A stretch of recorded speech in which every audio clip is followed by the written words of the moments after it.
On a cold winter's night, Sammy rented an old cabin high in the mountains to escape the city's hustle and find inspiration for his novel.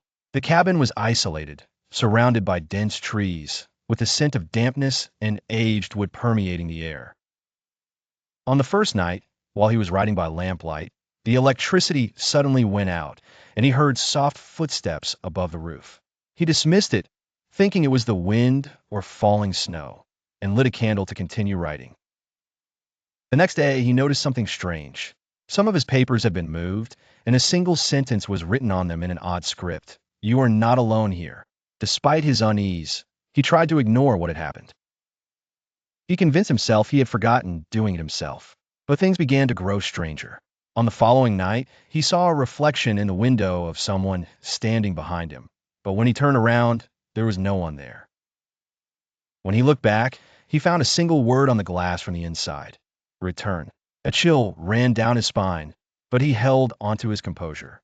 On the third night, he heard a moaning sound coming from beneath the cabin. He began to search the place until he found a small wooden door behind an old wardrobe. He opened it cautiously and descended a narrow staircase into a dark stone cellar.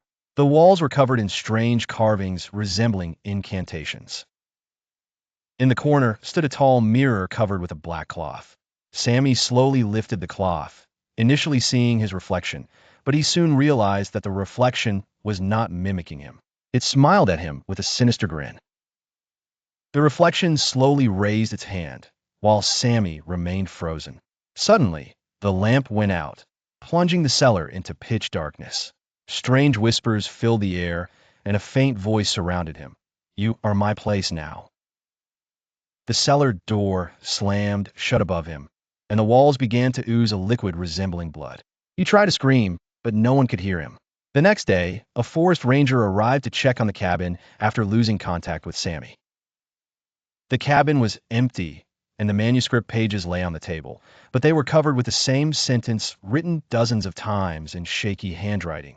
"I am no longer me. Do not open the mirror."